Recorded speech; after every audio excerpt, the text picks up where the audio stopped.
नमस्कार दोस्तों, stock market studies में फिर से एक बार आपको बहुत-बहुत स्वागत है।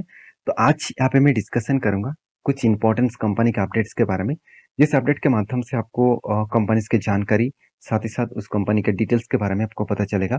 और टेक्निकली चार्ट पैटर्न्स भी आपको दिखाऊँगा, जो as a swing tradings and short term tradings के लिए कुछ टेक्निकली चार्ट पैटर्न्स यूज़ किया जाता है, जिस टेक्निकली चार्ट पैटर्न को आप सीख कर खुद इम्प्लीमेंट कर काम कर सकते हैं।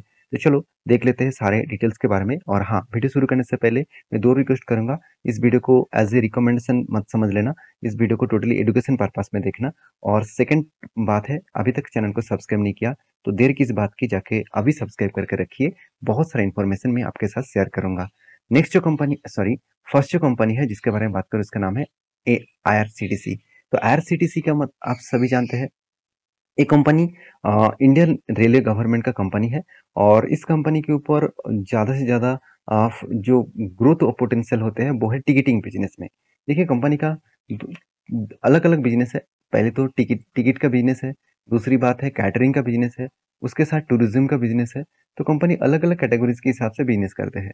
आज आप देखेंगे तो IRCTC का खुद का बहुत सारे ट्रेन्स है, जो ट्रेन्स लीज में लेके रखा है इंडियन गवर्नमेंट से, मतलब इंडियन रेलवे गवर्नमेंट से। उसका लीज खत्म होने के बाद फिर से वो उसको लीज लेंगे कि नहीं लेंगे वो तो अलग बात है, मगर वो लीज उसी ट्रेन को लिया जो लग्जरी ट्रेन है, जो टूरिस्ट ट्रेन है। तो जिसका मतलब एक बार चढ़ने का कीमत 1 लाख से भी ज़्यादा है। तो मेरे हिसाब से उस जगह से कंपनी के एक अच्छा खासा रेवेन्यू जनरेट होते हैं। साथ ही साथ कंपनी का टिकटिंग का इंडिया के नंबर 1 प्लेटफॉर्म जो है वो है टिकटिंग का बिजनेस में। तो वो इसी कंपनी का हाथ में है। तो कंपनीज के देखिए, आप देखेंगे 1999 से कंपनी स्टार्ट हुआ और company IRCTC is the main mini ratna, जो actual and the only company authorized by the Indian government and provide online railway tickets, catering services and package जो पैकेजिंग है drinking waters and railway station and trains India. तो इसका मतलब station भी कुछ lease लेकर रखा और उसके साथ साथ ट्रेन भी कुछ लीज लेकर रखा। तो कंपनी का जो बिजनेस है आप देखेंगे तो कंपनी का बिजनेस जो मतलब डाइवर्सिफिकेशन करके रखा। आप यहाँ पे अलग अलग बिजनेस को देख सकते हैं। तो कंपनी के बिजनेस मॉडल्स तो बहुत स्ट्रांग है। तो इस कंपनी जब स्टार्ट हुआ तो उसके बाद देखिए धमाका परफॉर्मेंस कंपनी ने किया। अगर मैं एक बार चार्ट पैटर्न आपको दिखा दूं, देखिए जब कंपनी स्टार्ट हुआ था उसके बाद देखिए कंपनी स्टार्ट हुआ एक्चुअली 2019 में, मतलब स्टॉक मार्केट में लिस्टिंग हुआ। उसको उस टाइम से अगर टॉप लेवल में अगर देखूं तो अराउंड आप बोल सकते हैं 493, अराउंड 500% का रिटर्न दिया। मतलब 5 टाइम्स कंपनी रिटर्न आपको दे चुके हैं, 5 गुना आपका फंड कर चुके थे। उसके बाद क्या हुआ, उसके बाद देखिए गिरा और उसके बाद एक रेंज में फंसा हुआ।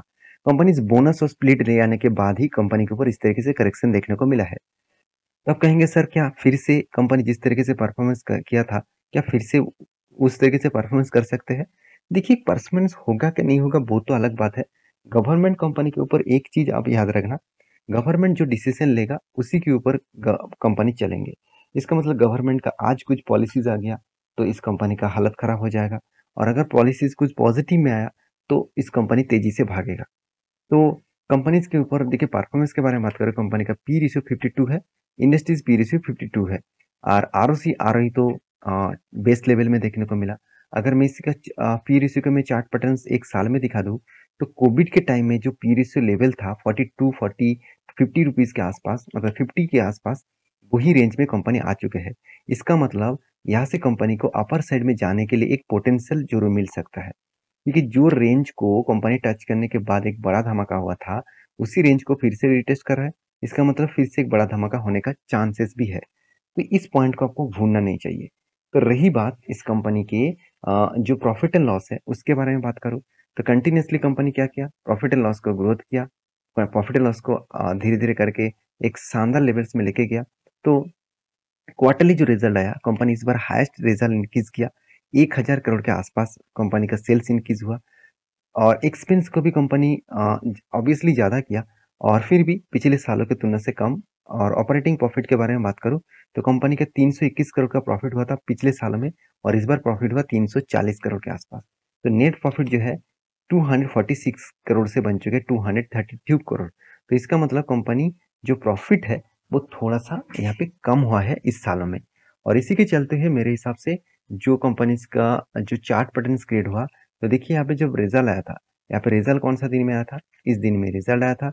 उसके बाद देखिए कंपनी के ऊपर एक बूम देखने को मिला, क्योंकि यही एक्चुअली होना चाहिए था, क्योंकि रिजल्ट में तो अच्छा खासा है, सेल्स तो अच्छा खासा ग्रोथ हुआ, प्रॉफिट में थोड़ा सा करेक्शन हुआ, तो क्या हुआ, सेल्स अच्छा खासा हुआ, प्रॉफिट में थोड़ा सा करेक्शन इसीलिए हुआ क्योंकि कंपनी के एक्सपेंस थोड़ा सा बढ़ चुके थे। तो अभी फिलहाल के लिए कंपनी का जो चार्ट पैटर्न अभी क्रिएट हो रहा है, मेरे हिसाब से बेस्ट एक अपॉर्चुनिटी यहाँ पे आपको मिल सकता है। आप कहेंगे सर बेस्ट अपॉर्चुनिटी क्या? देखिए मैं आपको पहले भी मेंशन किया, यहाँ पे एक स्ट्रॉन्ग रेजिस्टेंस है। इस रेजिस्टेंस आज का नहीं है, बहुत पुराना रेजिस्टेंस है, जिसको कंपनी बार बार रिटेस्ट करके नीचे आ रहा था। बार बार रिटेस्ट किया, बहुत बार रिटेस्ट किया, उसको ब्रेक करने का कोशिश किया, मगर ब्रेक नहीं कर पाया।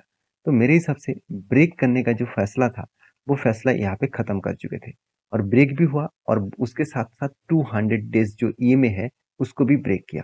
जब 200 डेज ईएमए को ब्रेक करके क्लोजिंग किया, तब मैंने आपको मेंशन किया था, कोई अगर रिट्रेसमेंट एंटी मिले तो मैं इसके ऊपर एंटी लेने वाला हूँ। तो रिट्रेसमेंट एंटी कहाँ पे मिला? देखिए इसके बाद करेक्शन हुआ, उसके बाद देखिए इस रेंज को कंपनी ने ब्रेकआउट किया, और देखिए ब्रेकआउट को मैं मार्किंग भी करके दिया हूँ, और यहाँ पे देखिए ब्रेकआउट हुआ और कंफर्मेशन नेक्स्ट कैंडल में बन चुके हैं। तो मेरे हिसाब से अगर यहाँ पे टारगेट बनेगा, तो इस रेंज को कंपनी को तोड़ना पड़ेगा, क्योंकि यहाँ पे टच करने के बाद ही नीचे आया था। तो यहाँ पे एक रेंज क्रिएट हो चुके हैं, वो रेंज क्या है आप ध्यान दीजिएगा इस चीज को, तो और भी आपको क्लियर हो जाएगा। देखिए क्या रेंज बना, यहाँ पे कप बना, उसके बाद एक हैंडल्स क्रिएट हुआ, और फिर से छोटा सा एक हैंडल क्रिएट किया। तो इसका मतलब इस रेंज को अगर ब्रेकआउट करेगा तो बड़ा सा एक रैली देखने को मिल सकता है। अगर रैली हुआ तो कितना हो सकता है?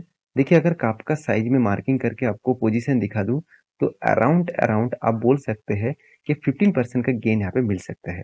तो इसके लिए क्या करना पड़ेगा, इस रेंज को ब्रेकआउट करना पड़ेगा। तो ऑलमोस्ट मैंने तो यहाँ पे एंट्री ले चुका हूँ, और अगर यहाँ पे ब्रेकआउट हुआ तो और भी मैं क्वांटिटी को ऐड करूंगा, क्योंकि यहाँ पे इजीली एक टारगेट तो मुझे मिल ही रहा है, साथ ही साथ एक strong cup with handle patterns भी क्रिएट हुआ, और डबल हैंडल बना। जब कोई कंपनी के ऊपर डबल हैंडल बनते हैं तो हायर पोटेंशियल है, उसको अगर ब्रेकआउट करे तो एक स्ट्रॉन्ग पॉसिबिलिटी है कि वो टारगेट तब अचीव करेगा। तो यहाँ पे दो तरीके से बाधाएं आ सकते हैं। पहली बाधा क्या है, यहाँ पे देखिए एक रेजिस्टेंस है, इसको कंपनी टेस्ट करेगा, उसके बाद थोड़ा सा करेक्शन हो सकते हैं। नेक्स्ट जो रेंज है वो एक्चुअली हायर लेवल में है, तो उससे पहले ही टारगेट है, तो मेरे हिसाब से टारगेट अचीव इजीली हो जाना चाहिए। तो बाकी आप एक बार स्टडी करके ही काम करना। नेक्स्ट जो कंपनी जिसके बारे में बात करूं, उसका नाम है IEX। तो इसका भी हालत उसी तरीके से है। देखिए कंपनी अच्छा होने के बाद भी एक नेगेटिव न्यूज आया, नेगेटिव न्यूज मतलब मैं नेगेटिव नहीं कहूंगा, तो इसको मार्केट ने नेगेटिव बनाया, क्योंकि मार्केट को नेगेटिव न्यूज अगर ना भेजे तो बड़े लोग क्वांटिटी सस्ते दामों में उठा नहीं पाएंगे। देखिए बड़े लोगों का काम क्या है, बड़े लोग मतलब जो बड़े ऑपरेटर्स होते हैं, उसका मान के चलिए अभी कोई भी शेयर का प्राइस 500 में चल रहा है, उसको लग रहा है कि वो उसको 400 में खरीदना है, तो वो क्या 500 में खरीदारी करेंगे? पब्लिक तो करेंगे, बड़े इंस्टीट्यूशन नहीं करेंगे, क्योंकि उसको सस्ते दामों में शेयर चाहिए अच्छे कंपनी का। तो वो क्या करेंगे, वो कोई नेगेटिव न्यूज मार्केट में फैलाएगा, कोई नेगेटिव इम्पैक्ट फैलाएगा, उसके बाद क्या करेंगे, शेयर को नीचे लेके आएंगे, और उसके बाद बाई करना स्टार्ट करेंगे, फिर से 400 से वो 500 में जाकर प्रॉफिट बुकिंग करेंगे। तो पब्लिक क्या करते हैं, 500 में खरीद लिया और उसको लगा 400 आ गया, चलो मैं तो बर्बाद हो जाऊंगा, मैं एग्जिट कर लेता हूँ। यही गलती होता है पब्लिक से, और इसी का फायदा ऑपरेटर उठा लेते हैं। तो मेरे ये सारी चीज कहने का मतलब यही है कि कंपनी के ऊपर जो आरोप आरोप मतलब जो मतलब नेगेटिव पॉइंट्स देखने को मिला था, वो है इसका मोनोपोली। इसका जो मोनोपोली बिजनेस था, वो मोनोपोली बिजनेस गवर्नमेंट ने खत्म कर दिया, और जिसके चलते हुए इस कंपनी के ऊपर प्रेशर देखने को मिला था। क्या मोनोपोली खत्म होने के बाद कंपनी के ऊपर कुछ खराब हुआ? बिल्कुल नहीं। ROC ROE देखिए बेस्ट है, कर्जा एकदम जीरो है, एनुअल इनकम भी है, और पी रिसी भी चलो ठीक ठाक है। कंपनी के देखिए क्वार्टरली रिजल्ट के बारे में बात करूँ, इस बार हाईएस्ट सेल्स किया। ऐसे नहीं कि कंपनी पिछले सालों से सेल्स डाउन हो गया, सेल्स हाईएस्ट किया। और ऑपरेटिंग प्रॉफिट भी देखिए कितना शानदार हुआ। एक्सपेंस को मेंटेन करने के बाद कंपनी का जो नेट प्रॉफिट है वो 69 से बढ़ के हो चुके हैं 74। इसका मतलब कंपनी में पोटेंशियल है, कंपनी में ग्रोथ पोटेंशियल बहुत अच्छी तरीके से है। तो अभी इस चीज को मैं एक बात से कहूँ, मतलब एक पॉइंट ऑफ व्यू से कहूँ, मैं इस कंपनी के ऊपर बहुत बुलिश हूँ। आपका क्या राय है मुझे जरूर कमेंट्स करना। कंपनी के चार्ट पैटर्न्स के बारे में बात करूँ, तो मैंने आपको कुछ ट्रेड्स मेंशन किया था। ट्रेड मेंशन मतलब आपको मैं सीखने के लिए बताया था। सीखने के लिए क्या चीज़ है, देखिए यहाँ पे एक ग्रीन कैंडल स्टार्ट हुआ लोअर साइड में, और वो खत्म कहाँ पे हुआ, यहाँ पे। तो इस पूरे रेंज को अगर मैं मार्किंग करूँ जो जितने ग्रीन कैंडल बना वो बन के आ रहा है 21%। तो अगर कोई कंटिन्यूसली ग्रीन कैंडल 20% के ऊपर हो तो उसको एक प्लस पॉइंट माना जाता है। तो उसी रेंज को जब करेक्शन होने के बाद उसी रेंज को टच करेगा तो यहाँ पे एंटी लेवल्स बनेगा और टारगेट यहाँ तक बन सकते हैं। तो यहाँ पे दो तरीके से क्वेश्चन मुझे पूछा गया, सर आपने तो बोला आपने यहाँ पे एंटी लिया और मैंने एक्चुअली एंटी इस रेंज में लिया हूँ क्योंकि गैप डाउन में ओपन हुआ और उसी रेंज में मैंने एंटी ले लिया और मेरा अभी तक देखिए देखा जाए तो कुछ पॉजिटिव में भी नहीं है, नेगेटिव में नहीं है। तो यहाँ पे दूसरा जो क्वेश्चन पूछा गया कि एक्चुअली सर टारगेट कब बनेगा? तो आपने जो एंटी लिया क्या एंटी सही था? देखिए मेरे हिसाब से मेरे एंटी सही लेवल्स में है और मैं कोई भगवान नहीं हूँ कि मैं आपको 100% कह सकता हूँ कि जो मैंने एंटी लिया मेरे टारगेट मिलेगा। मगर एक चीज़ मैं आपको दावे के साथ बोल सकता हूँ, ये जो ट्रेड बनता है, इस तरीके से जो रेंज ट्रेड बनता है, वो रेंज ट्रेड में आज तक जितने ट्रेड लिया आउट ऑफ 10 अगर मैं एवरेज के बारे में बात करूँ तो आउट ऑफ 10 यहाँ पे 8 से 9 बार मुझे ट्रेड में टारगेट हुआ और 1 से 2 बार ही ट्रेड में टारगेट नहीं हुआ। बाकी 8 से 9 बार मुझे टारगेट मिला। फिर आप खुद ही इसके ऊपर स्टडी करिए और जितने बार इस तरीके से रेंज ट्रेड में आपको दिया हो, आप मेरे पुराना सब्सक्राइबर है, आपको पता है कि इस तरीके से रेंज टारगेट कितना शानदार तरीके से टारगेट अचीव किया। तो फिर भी मैं कोई रिकमेंडेशन नहीं कर रहा हूँ, खरीदना है, बाय करना है, सेल करना है, आपके हाथ में है। आप आपके हिसाब से डिसीजन लीजिए, मैं मेरे हिसाब से डिसीजन लेता हूँ। अगर मेरे बात में आप डिसएग्री करते हैं तो ऑब्वियसली आप आपके हिसाब से डिसीजन लीजिए। तो देखिए मैं होल्ड करूँगा इस रेंज तक जब तक ना मुझे टारगेट मिले। तो नेक्स्ट जो कंपनी जिसके बारे में बात करूँ उसका नाम है पॉलीकैब। तो पॉलीकैब आप सभी जानते हैं केबल्स बनाने में इंडिया में नंबर वन कंपनी है पॉलीकैब। तो पॉलीकैब जो है वो इस कंपनी का कंपटीटर के हिसाब से बात करूं, देखिए cables and power cable sector में इंडिया का नंबर वन कंपनी है पॉलीकैब।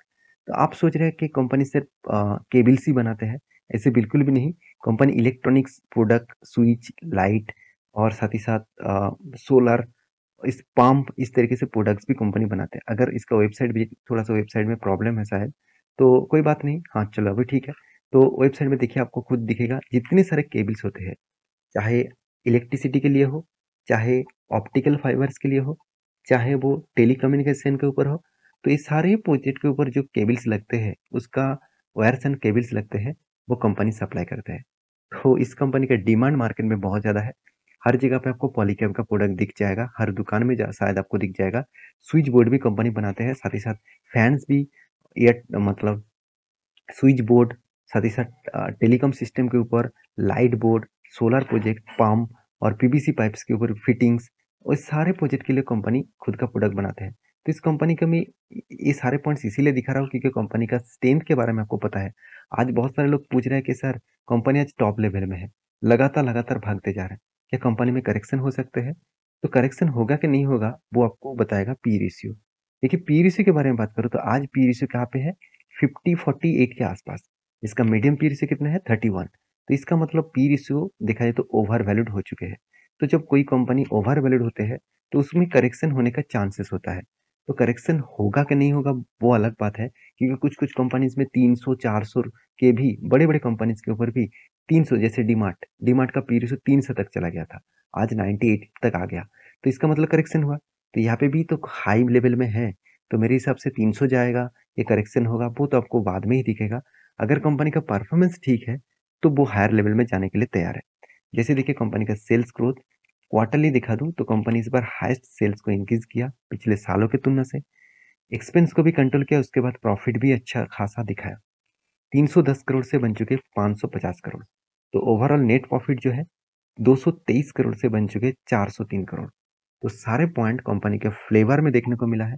और कंपनी का बैलेंस शीट के बारे में बात करूं, रिजर्व लगातार बढ़ते गया, कर्जा कम होता गया, फिक्स एसेट बढ़ता गया और CWIP भी बढ़ता गया। तो ये सारे पॉइंट्स कंपनी को आगे चलने के लिए प्रेशर कर रहे हैं। तो कितना प्रेशर है वो आपको इन्वेस्टर बताएगा। देखिए एफआईएस ने कितना 6% होल्डिंग्स रखे थे, आज 9.5% का होल्डिंग्स है।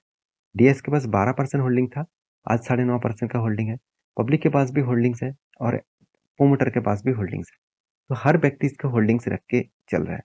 तो रही बात इस कंपनी के चार्ट पैटर्न्स का, तो पॉलीकैब के ऊपर मैंने आपको दो लेवल्स मेंशन किया था। पहले लेवल्स था, इस मैंने आपको बोला था यहाँ पे बार बार वो रिटेस्ट कर रहा है, उसके साथ कंपनी का जो ट्रेड बन रहा है वो हायर हाई बन रहा है। इसका मतलब जब इस लेवल को एक स्ट्रॉन्ग वॉल्यूम के साथ ब्रेकआउट करेगा तो एक बड़ा सा रैली दिखेगा। तो मैंने इसके ऊपर एंट्री लिया और मेरा एग्जिट लेवल इस जगह पे था, क्योंकि यहाँ पे हायर लेवल में कोई सपोर्ट रजिस्टर नहीं मिल रहा था, तो इसलिए मैंने यहाँ पे एग्जिट भी लिया, क्योंकि यहाँ पे देखिए 200 डेज, 50 डेज और 20 डेज, तीनों डेज के ऊपर कंपनी ट्रेड कर रहा है। अभी देखिए वो रेंज, अभी एक रेंज में कंपनी फंस चुके हैं। मेरे हिसाब से इस रेंज में कुछ टाइम बिताएगा।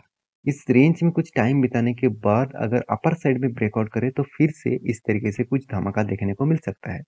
अगर डाउन साइड में ब्रेक डाउन करे तो फिर से वो इसी रेंज को वो रिटेस्ट करने के लिए जरूर आएगा। बाकी आप देखते जाइए, जब कोई मौका मिलेगा, कोई रेंज बनेगा, तो मैं आपके साथ शेयर करूँगा। नेक्स्ट जो कंपनी जिसके बारे में बात करूँ उसका नाम है जीएनए एक्सेल्स लिमिटेड। तो जीएनए एक्सेल्स लिमिटेड जो है, वो एक देखा जाए तो एक ऑटो इंश्योरेंस कंपनी है।